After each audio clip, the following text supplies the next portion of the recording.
Maya Chen stood at the entrance of Riverside High School, clutching her backpack strap so tightly her knuckles turned white. The large brick building towered above her like a mountain she had to climb every single day. Students rushed past her, in groups laughing and talking loudly about their weekend plans. She felt invisible, yet somehow still watched by everyone at the same time. Moving to a new city 3 weeks ago had been harder than Maya ever imagined. Back in her small hometown of Millbrook, everyone knew her family.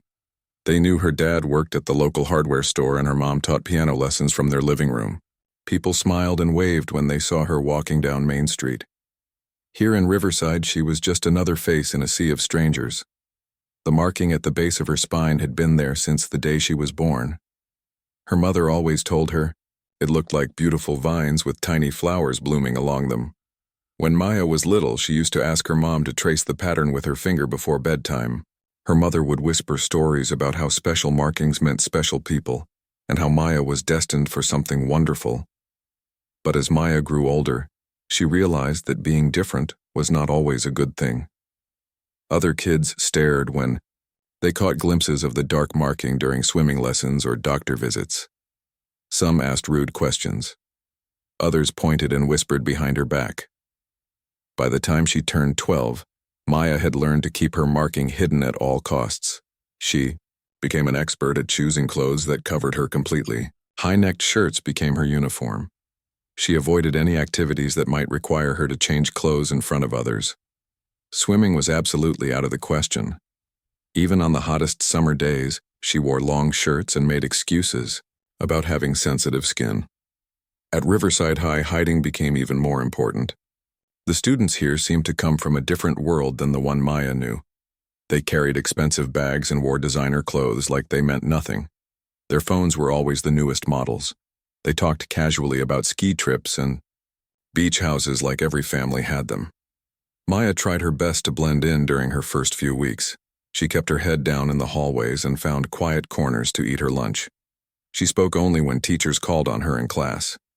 She thought if she stayed invisible enough, maybe no one would notice the things that made her different. But teenage social groups have their own rules and systems. They notice everything. They especially notice the kids who try too hard to stay hidden. Maya's quiet behavior and strange habits around physical activities caught the attention of the wrong people.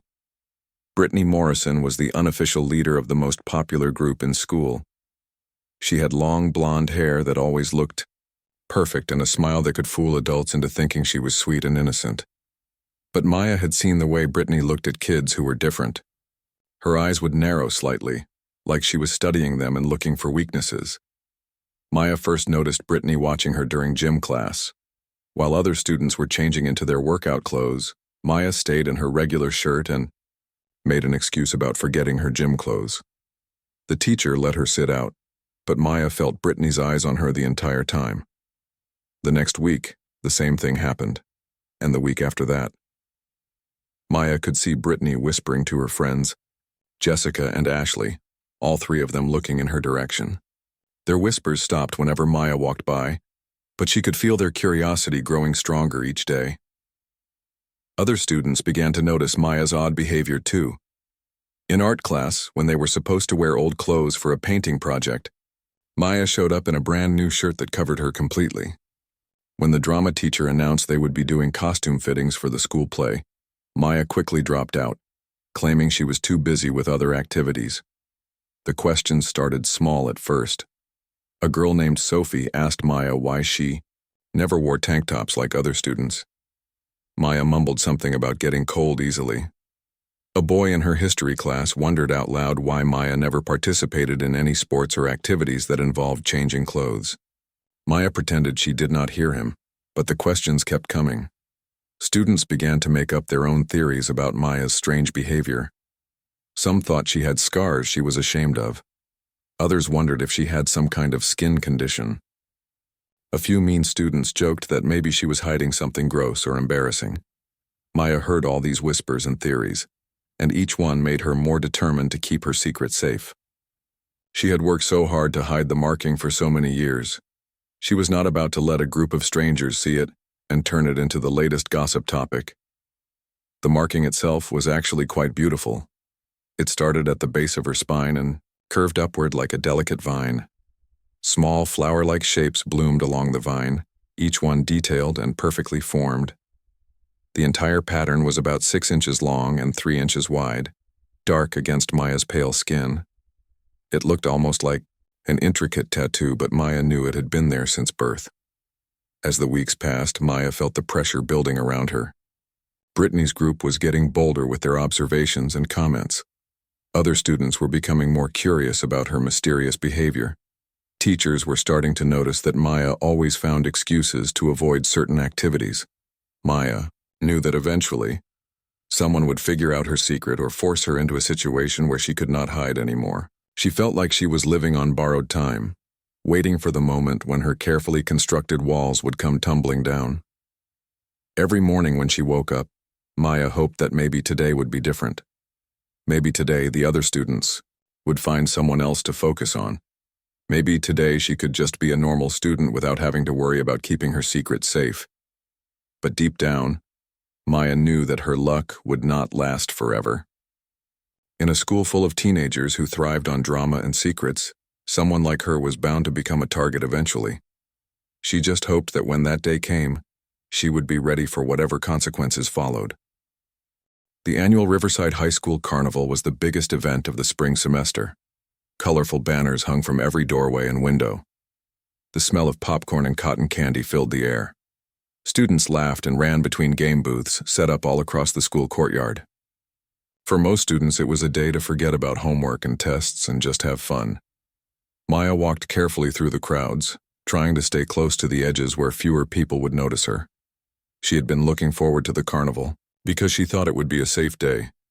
No gym classes, no swimming, no activities that might expose her secret. She could just enjoy the games and food like any normal student. But Brittany Morrison had been planning something special for weeks. She had been watching Maya's strange behavior for over a month now. The way Maya always wore long sleeves and high necks. The way she made excuses to avoid changing clothes in front of others. The way she disappeared whenever there were physical activities. Brittany was sure Maya was hiding something embarrassing, and she was determined to find out what it was. The perfect opportunity came when Brittany saw the dunk tank being set up near the main stage. Students were signing up to sit in the tank while others threw balls to try to dunk them into the water below.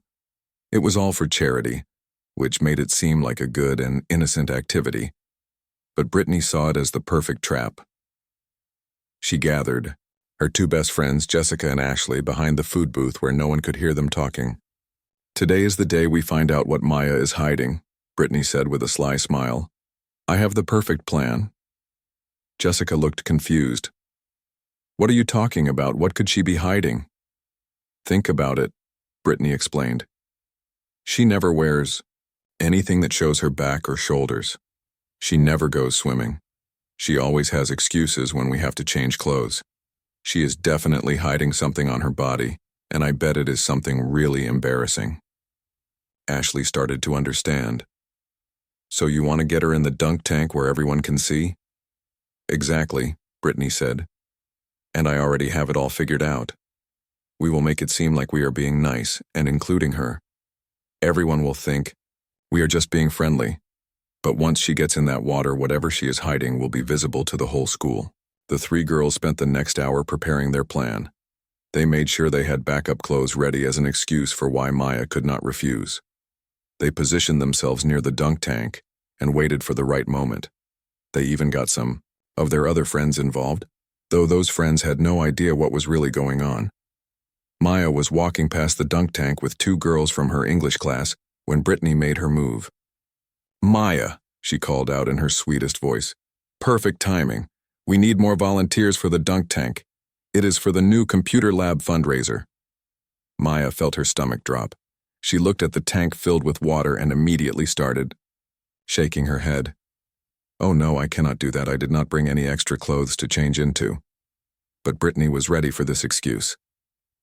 "Do not worry about that at all. I brought extra clothes for anyone who needs them. Look, I have a whole bag of clean shirts and shorts right here." She held up a large sports bag and smiled like she was being incredibly helpful. Other students started gathering around when they heard the conversation. Maya felt trapped as more and more people joined in encouraging her to participate. These students had no bad intentions. They genuinely thought they were being nice and trying to include the quiet new girl in the fun activities. "Come on, Maya," said Tom, a friendly boy from her math class. "It will be fun, and it is for a good cause."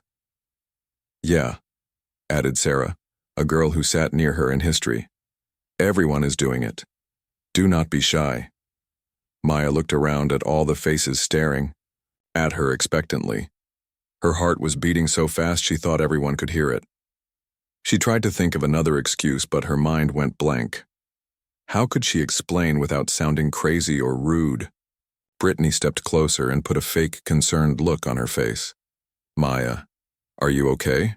You look really nervous. There is nothing to be worried about. It is just water, and you will dry off in no time. I do not really like getting wet in front of people," Maya stammered, knowing how weak her excuse sounded. "Oh, that is so silly," Jessica chimed in, following Brittany's lead. "Everyone gets wet. That is the whole point of the game. Plus, look how many people are watching and cheering everyone on. It is really fun." More students gathered around as the conversation continued. Maya could see that some of them were starting to think her behavior was weird. She heard a few whispers about why she was being so difficult about such a simple activity. Brittany sensed that Maya was weakening under the pressure. "Tell you what," she said, pulling out a large towel from her bag. "I will stand right here with this towel ready for when you get out. And look, I have this cute shirt that will fit you perfectly." She held up a tank top that would expose exactly what she wanted to see.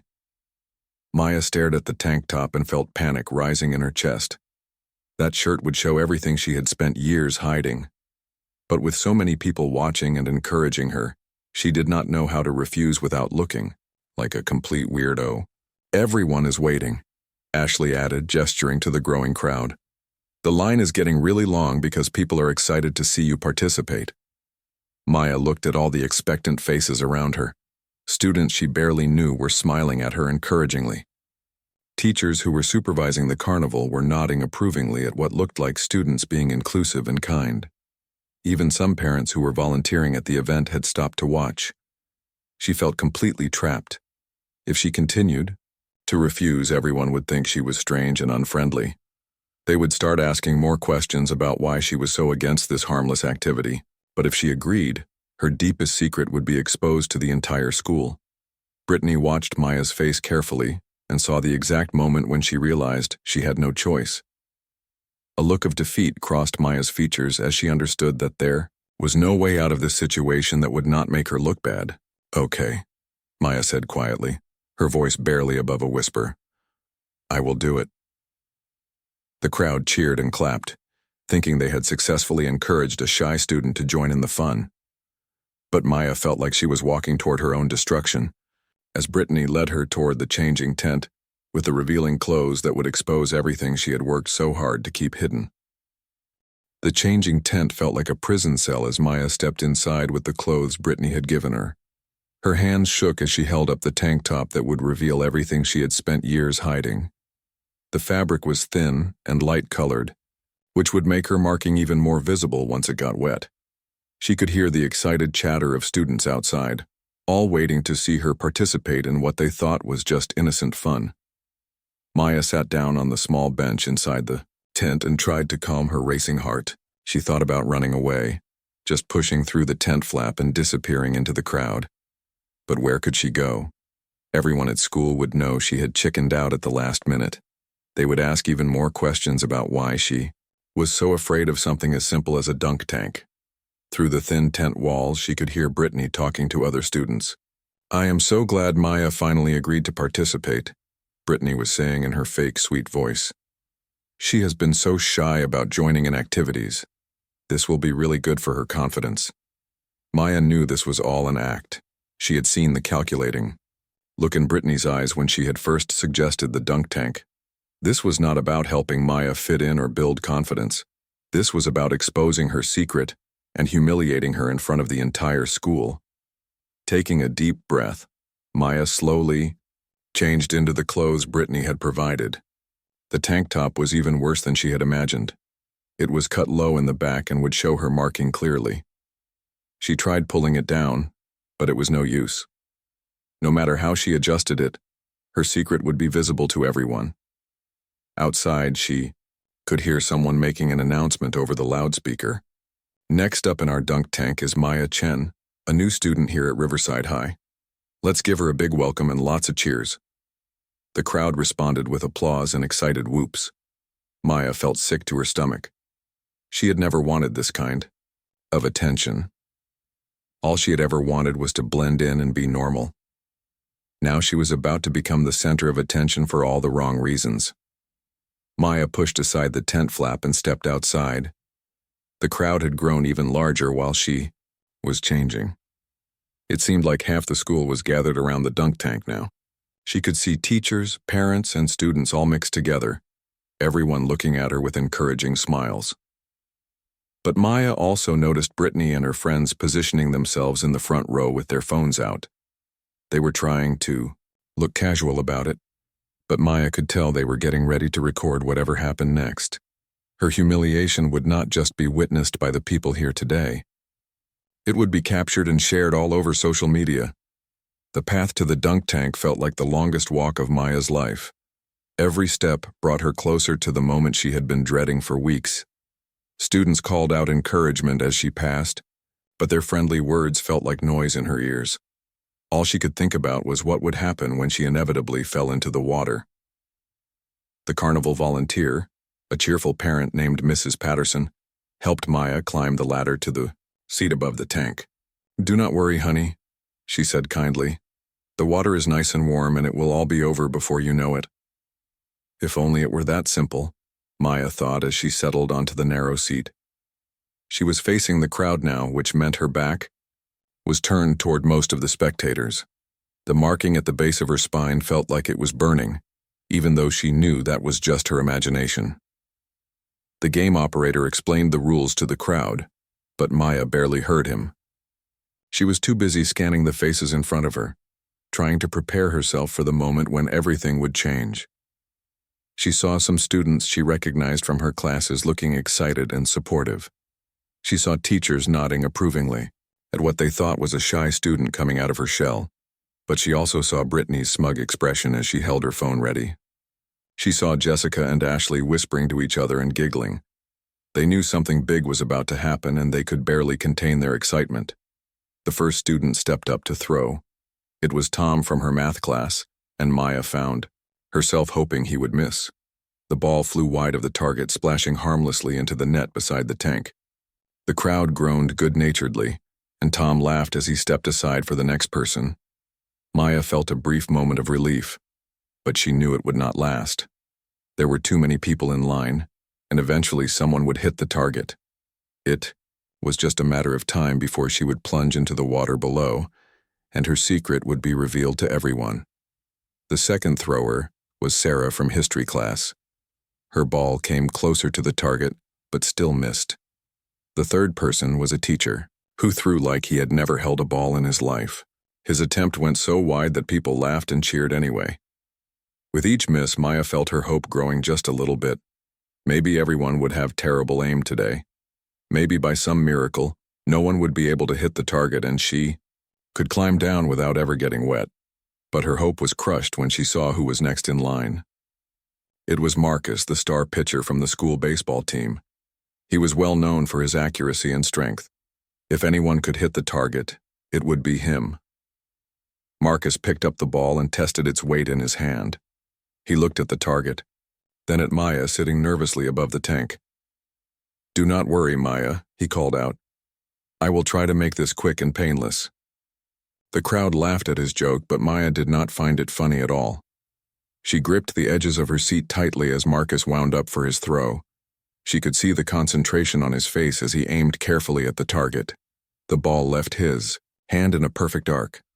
Maya watched it flying toward the target and knew instantly that he had hit his mark. She heard the loud clang as the ball struck the bullseye dead center. She felt the seat beneath her give way as the mechanism triggered, and then she was falling. The water was shockingly cold despite what Mrs. Patterson had said. Maya went under completely, and for a moment she was disoriented and could not tell which way was up. When she finally surfaced, gasping and pushing wet hair out of her face, she expected to hear the laughter and cruel comments she had been dreading for so long. But instead there was a strange silence. The crowd had gone completely quiet, and Maya could not understand why. She treaded water in the tank, looking up at hundreds of faces staring down at her with expressions she could not read. Then she realized that her back was facing most of the crowd, and her marking was now clearly visible through the wet, clinging fabric of her shirt. But instead of the mockery she had expected, she heard gasps of surprise and whispered words she could not quite make out. Something was happening that she had not anticipated. The crowd's reaction was not what Brittany had planned for, and Maya had no idea that her moment of greatest fear was about to become something completely unexpected. Mrs. Rodriguez pushed through the crowd like a woman on a mission. The art teacher had been enjoying the carnival with her family when she heard the commotion around the dunk tank. She had only glanced over casually at first, but when she saw Maya's exposed back, she stopped breathing for a moment. The marking on Maya's spine was identical to something Mrs. Rodriguez had been studying for years. As someone who taught art history and spent her summers volunteering at archaeological sites, she recognized the pattern immediately. It was not just any random birthmark. It was an exact replica of an ancient symbol that appeared in very old artifacts and temple carvings. Excuse me, Mrs. Rodriguez said as she made her way to the front of the crowd. Her voice was shaking with excitement and disbelief. Several students moved aside, confused by their teacher's urgent behavior. Maya was still treading water in the tank, completely bewildered by the strange reaction around her. She had expected laughter and pointing. She had expected cruel comments and embarrassment. Instead, everyone was staring at her in stunned silence, and now her art teacher was acting like she had seen a ghost. Maya, dear, please stay exactly where you are, Mrs. Rodriguez called out. Her hands were trembling as she pulled out her phone and started scrolling through her photos. Everyone needs to see this. This is absolutely incredible. Dr. Sarah Winters had been watching the carnival activities from near the stage when she heard the unusual excitement in Mrs. Rodriguez's voice. As a visiting archaeologist who had been invited to speak at the school's career day, she was curious about what could cause such a reaction. She walked over to see what was happening.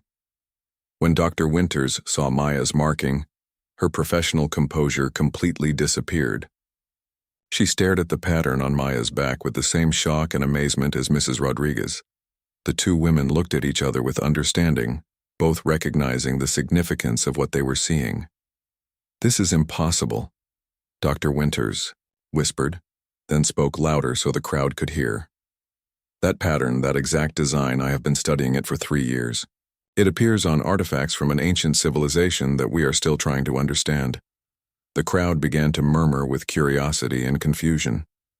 Students who had never paid much attention in history class were suddenly very interested in what the adults were saying. Maya climbed out of the tank with help from Mrs. Patterson, wrapping a towel around herself while still trying to understand what was happening. Mrs. Rodriguez found the photos she was looking for on her phone and held it up for everyone to see. Look at this, she said, her voice filled with excitement. These are pictures from the Teotihuacan ruins in Mexico. See this carving on the temple wall? It is exactly the same as Maya's birthmark. Dr. Winters nodded enthusiastically and pulled out her own tablet. And look at these, she said, showing more photos. These are from pottery pieces we found at a dig site just 50 miles from here. The same pattern appears on ceremonial bowls and religious artifacts. We believe it represents Xochiquetzal, an ancient goddess of beauty, love, and fertility. The crowd pressed closer to see the photos, and gasps of amazement rippled through the group. Students held up their phones to take pictures of the comparison between Maya's marking and the ancient artifacts. The resemblance was so perfect it seemed impossible to be a coincidence. Maya stood wrapped in her towel, staring at the images on the screens. She had never seen anything like them before, but there was no denying the similarity. The pattern on her back was identical to these ancient carvings and drawings that were hundreds or maybe thousands of years old. The probability of a birthmark matching this pattern so exactly is incredibly small, Dr. Winters explained to the fascinated crowd. In all my years of studying ancient civilizations, I have never seen anything like this. It suggests a connection that we do not fully understand. Yet, Brittany and her friends found themselves pushed to the edges of the crowd as more and more people gathered around Maya. Their plan to embarrass her had completely backfired. Instead of becoming the target of mockery, Maya had become the most interesting person at the entire carnival. "We need to do some research," Mrs. Rodriguez said, looking directly at Maya. "With your permission, of course, I would like to contact some colleagues who specialize in ancient American cultures.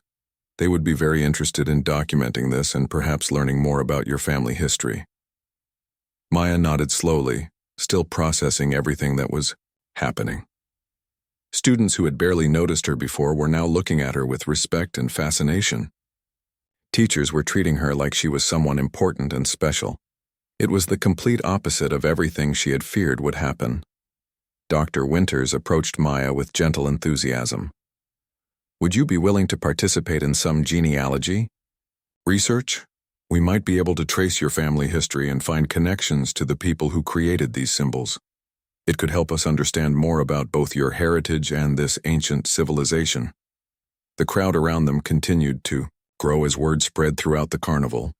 Students left their games and food stands to come see what everyone was talking about. Parents and teachers gathered to hear the explanations about the remarkable discovery. Maya looked around at all the faces staring at her with wonder instead of judgment. For the first time in years, she felt proud of the marking that had caused her so much shame and anxiety.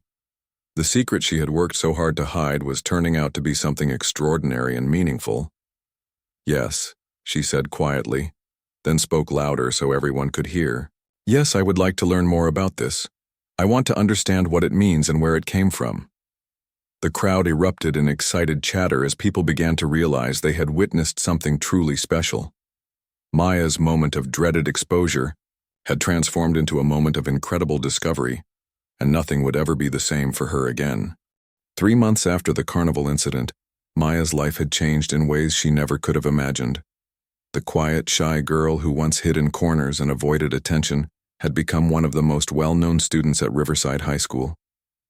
But more importantly, she had discovered something about herself that filled her with pride instead of shame. Dr. Winters had kept her promise about the research. Within a week of the carnival, Maya found herself at the university's anthropology department, surrounded by professors and graduate students who were fascinated by her story. They took detailed photographs of her marking and compared it with their extensive collection of artifacts and historical documents. The DNA test results came back 6 weeks later, and they revealed information that shocked Maya's entire family.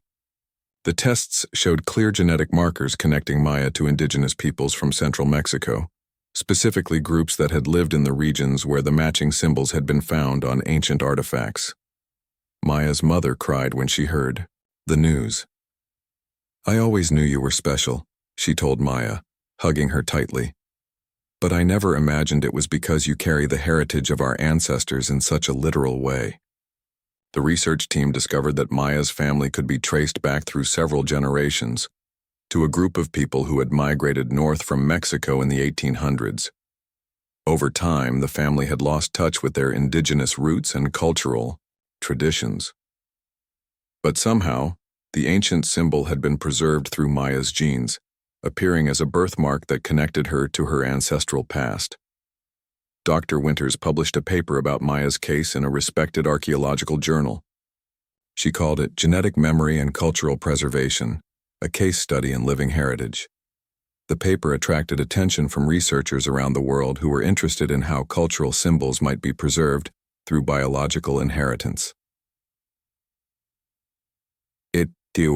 School Maya's transformation was remarkable to witness. Students who had never spoken to her before now approached her with genuine curiosity and respect. They asked thoughtful questions about her research and wanted to know more about the ancient civilization her marking represented.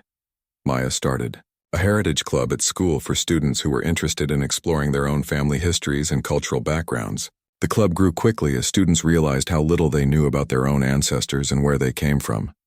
Maya helped organize guest speakers, cultural events, and genealogy workshops.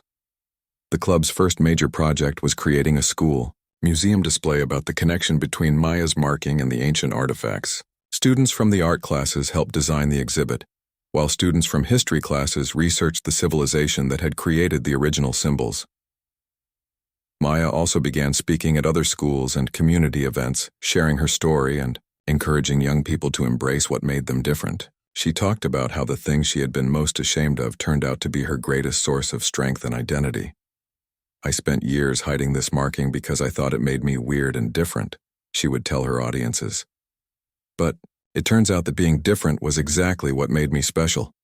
Our uniqueness is not something to hide from the world. It is something to share with the world." The impact of Maya's story reached beyond her school and community. She received letters and emails from young people around the country who had been inspired by her experience. Many of them shared their own stories about learning to accept and celebrate the things that made them different. Brittany's attempt at humiliation had spectacularly failed. The girl who had tried to embarrass Maya found that her cruel behavior had been exposed along with Maya's marking. Students began to see Brittany's true character, and many distanced themselves from her manipulative behavior. Maya chose not to seek revenge or public confrontation with Brittany. Instead, she focused on the positive changes in her life and the opportunities to help others. When Brittany eventually approached her with an awkward apology, Maya accepted it gracefully and suggested that Brittany join the Heritage Club to learn more about her own family background. The research into Maya's heritage continued throughout her senior year. Dr. Winters arranged for Maya to visit the archaeological sites where similar markings had been found. Standing in the ancient temples and ceremonial grounds where her ancestors had once lived and worshipped was an emotional experience that connected Maya to her past in ways she had never thought possible. Maya's parents decided to learn more about their indigenous heritage as well. They began taking Spanish lessons and studying the history and culture of their ancestral homeland. Maya's mother started incorporating traditional recipes and customs into their family life, reconnecting with traditions that had been lost for generations. As graduation approached, Maya had been accepted to several universities with scholarships to study anthropology and archaeology. She planned to continue the research that had begun with her birthmark, hoping to learn more about the ancient civilization and perhaps help other people discover their own connections to the past. The marking at the base of Maya's spine no longer felt like a burden or a secret to be hidden. Instead, it had become a symbol of pride, heritage, and the beautiful mystery of human history. Maya learned that sometimes our perceived weaknesses are actually our hidden strengths, waiting for the right moment to be revealed.